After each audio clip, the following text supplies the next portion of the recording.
This is a Mercruiser Alpha One Gen 2 outdrive, and I obviously have it pulled off the boat, and it's been a couple years on this impeller. So I'm going to take this apart and replace the impeller, show you how to do it pretty step by step so that you can do it on your outdrive. You can see that I've actually set this outdrive up on sawhorses. This is kind of how I normally do this. And so we're going to start by taking the top half, the upper, off of this outdrive. All right, so before we take the halves apart, we need to drain the oil out of here.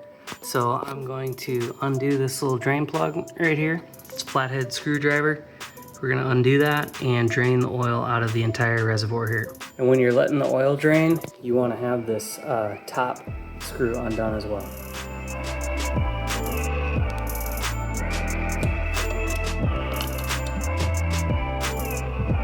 All right, well that fluid looks good. We're gonna let that drain. I'm gonna take the top one fully out.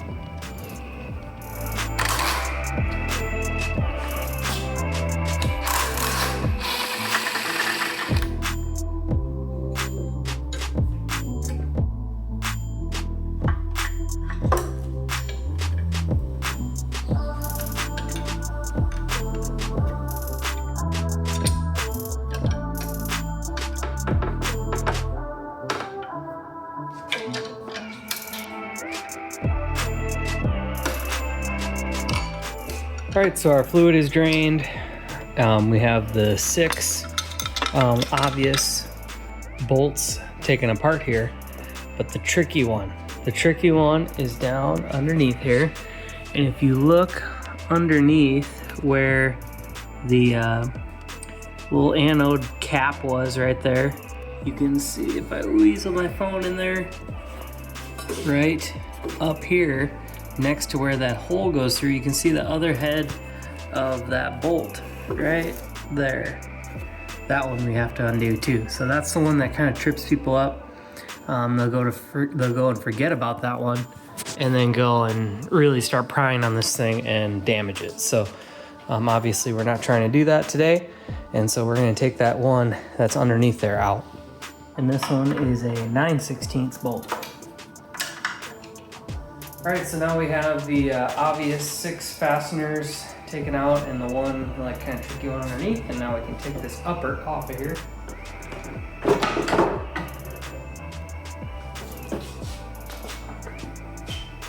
All right, so as you can see, the little tube that attaches the water pump got left on the upper and just disconnected right here, which is fine. A little bit of gear oil juiced out of here, and that was sitting on top of that shaft right there and just kind of wilted down and spread around here. We got that mostly cleaned up. So as we look around in here, this little plastic piece fell down in here, and it actually goes right here and just sits in that little slot. And I don't remember which way, but I'll figure that out later. But anyway, that's where that goes basically. And then you can see this little slinger seal right here worked its way up a little bit, but basically it sits right in there, and there's no grooves or anything. There's a slight groove right here, and that's about it. So I can definitely catch a nail right there. Probably not ideal, but for the age of this boat, we're gonna ride out with that. I'm gonna pretend like I didn't see it. All right, so now we're gonna start the disassembly process. One of the first things you wanna do is this hole right here actually allows gear lube to pass from the upper to the lower. And so I'm gonna grab this little O-ring out of here and set him aside. We're gonna replace him. But what I do wanna do is make sure that I don't drop anything down in there, no sand or anything. So I'm just gonna kind of plug something in there for now. All right, I wasn't able to find anything that I really liked, so I took a piece of cotton rag and shoved it down in there, and that'll hold for now. And so starts our disassembly process here. I got a 5/16 here. I'm gonna run this top cover off.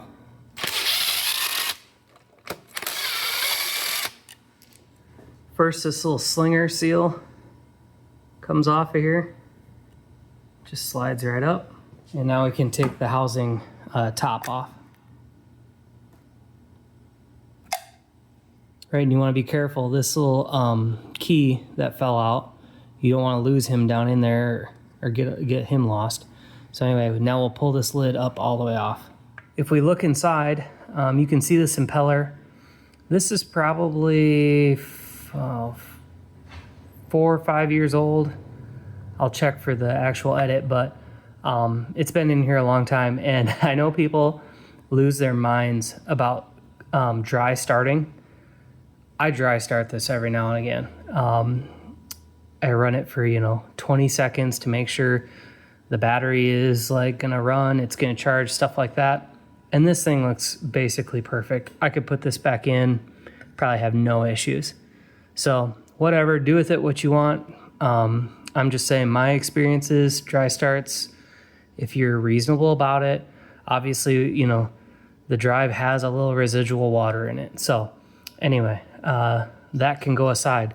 One other thing you want to look at and take note of is the actual direction of how these little fins are bent, how it's set, because we'll want to replicate that with the new housing.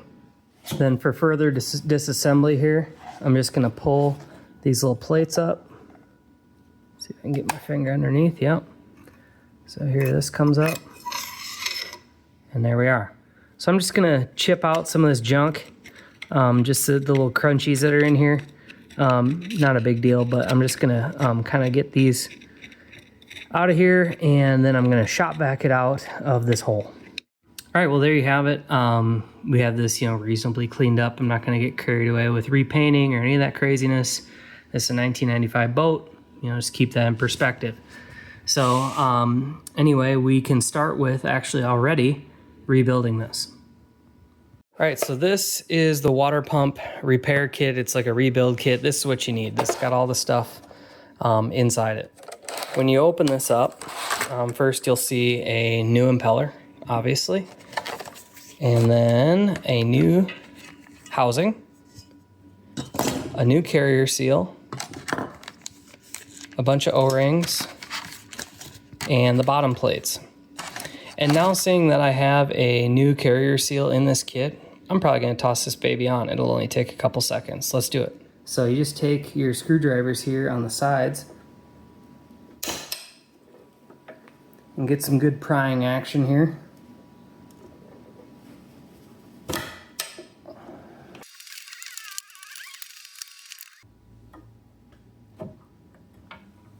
Okay.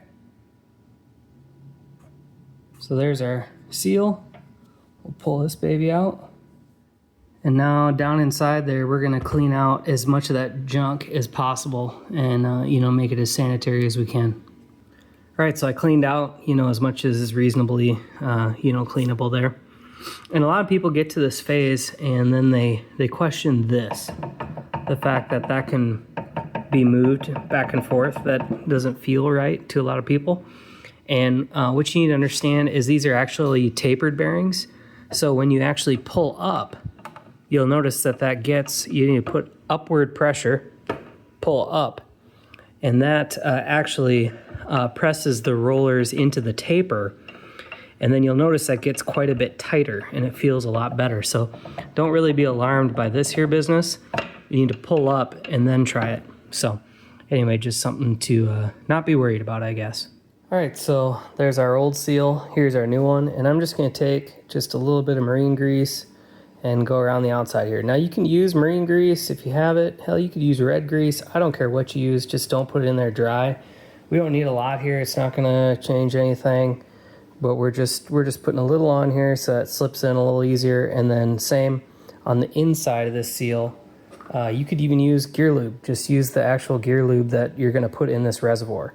Anything to just kind of lube this up. I just happen to have the marine grease, and so it's no big deal. So anyway, we're gonna do this, and then I got some, what do I have here? 1.5 inch white PVC from last time I was doing a vent in my bathroom, I believe it was. But anyway, find something, any sort of tube that will slip over the shaft, the drive shaft, and then you can use this as a driver. And that's what you wanna do. You can use a scrap, whatever you got, just something to push on the top of this so you can get it to seat down where it goes. All right, so we got our hole kind of cleaned out there. I will slip gently my carrier seal over the top. Get her going down in there. And I'm going to come over the top with my pipe. And we will see how this goes here.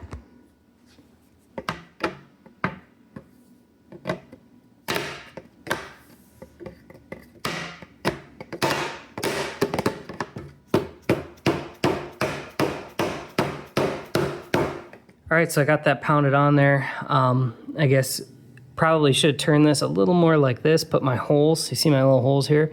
I could turn them sideways a little better. That makes for a little easier prying up later, but oh well, we're good enough. I can get it out. That's the way it was last time, so no problem. All right, so now as we start to reassemble, I have about a 3-inch M6 by 1.0 screw here, bolt. And basically, you want to start these in to these holes, 2 of them, apart from each other. And basically, these will hold all these gaskets in alignment as we stack up all the pieces. You don't need this. You could use, any bolt or something, or maybe a screwdriver. If you could shove it through there, that would help. But these specific items help line things up. All right, so now I need to grab some items out of the kit. This is the faceplate gasket, and all these items are going on dry. I'm not using any sealant. The reason I'm not using any sealant is because the book doesn't call out any sealant. I've never used any sealant, and works fine. This whole thing is filled with water anyway, so it's not really a big deal.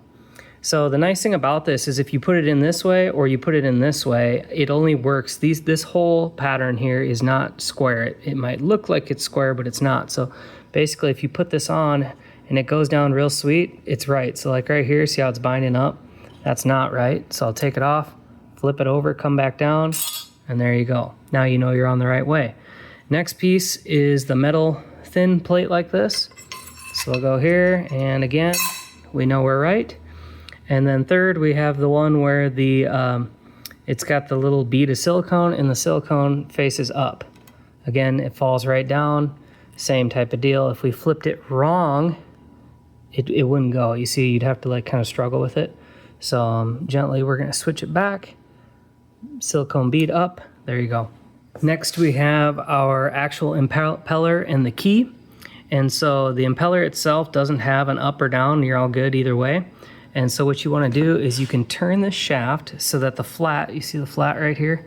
That flat faces you. And then you can take some grease and kind of put it on the back or oil or whatever it is and stick this little piece like right there. You can use it, see it'll do it right there. It basically has leftover grease.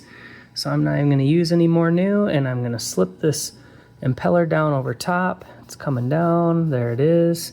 And you'll see right here is that little cutout. Right there, you see that little notch? That notch matches up with that key. So you just kind of guide this baby down like this.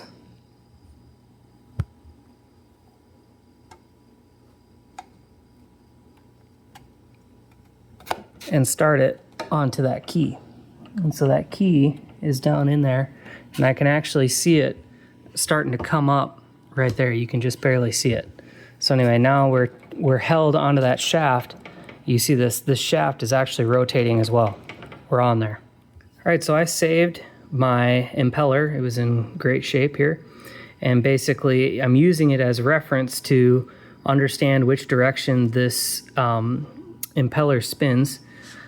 Basically, it's righty-tighty, as you see it here, spins. This is the way it spins. And the reason I know that is if you flip this over, you would see that would be spinning in that direction, and that's what creates this bend right here. That's how those vanes are already preloaded into this housing. You can't just like stab it over the top. So what you want to do is either put some dish soap or some marine grease or something on the little vanes right here, and just a little bit in the housing just to make this slippery, and then we'll actually go and load this thing up. All right, so you can see I just barely put a thin layer of grease down in here, just enough to coat it, kind of like Crisco in a pan, just a little bit. And then same, I went on here and kind of coated up the vanes. And so what I'm going to do is put this down here, and in doing so, I'm going to slip it down and slip it over the screws to where it sets right on top. And then remember that we said that if you twist the shaft like this direction, that's the direction that the actual vanes need to turn inside that housing. And so as I do that, I'm gonna push down a little bit on this housing, and those little vanes are gonna start into the actual case, and there you go. So now that preload is the same preload as what we had here. It's gonna be, you know, set in there in the right orientation. Now, without removing those two long alignment screws here, I'm gonna go ahead and start two of these little screws so that I can hold my alignment. And now I can unthread these longer alignment screws. And then when you tighten these down, you know, just try and go even, and you don't need to kill them, just kind of get them snug. All right, and there it's tightened down. So then one other thing is you don't want this shaft to be rubbing against this case in any way. And if you look around here, we've got reasonable gap all the way around, so that looks good. All right, so next part is this face seal. So basically we're gonna go around, put a little grease on the top here, just a little bit. And we're gonna take this seal and face it like this direction. So the little umbrella portion is facing down. And we're gonna slip it over the top, try not to snag it on the splines or anything. Okay, here it is coming down. And then we're gonna take this little guy. This is, all this is a tool. It's just for installing this seal. So we're gonna slip it over the top as well. Down to here. And now, how you wanna do this is, at the same time as you're pushing down on this little tool, you're gonna pull up on the shaft. See how there's that little bit of play? We're gonna pull up on the shaft and push down on the seal tool, and that's where it sets. So you go down here, push, and pull that off. There you go. That's how it is. So you can see how when this shaft goes up and down, that little skirt is gonna still be in contact with the housing and seal it up good enough. In our kit, we have this little O-ring. This is the smallest one, and it actually sits right here. This is that one that we took out that was black earlier. There it sits. We also have a key that we reuse the old one, so who cares? Then we have two seals for the drain plugs. That's for, you know, the upper and the lower drain plug for the actual unit. And then we have two O-rings, and these O-rings go actually on the upper, on the little water neck part that's still stuck on the upper. I pulled it out here and you can see those O-rings, so we're just going to fish those out of there with a pick and then put the new ones in place. So same deal here, just the slightest dab of lube to get this in here, make these a little slippery.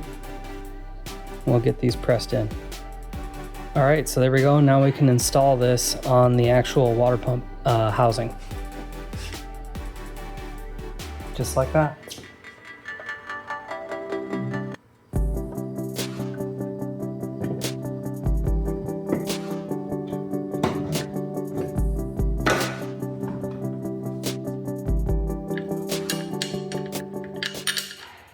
All right, and lastly, we'll put this guy back on. All right, so it's the next day and it's my lunch break, and I came out here and figured, well, since this is empty and all sealed up, might as well do a pressure check quick. So what I did is I put my drain plug in down below and installed this manifold up top, and we're gonna put a couple pounds of pressure in there. I don't remember what you're supposed to check this with, but I'm not gonna put too much on it. I'm just gonna put a little bit in here.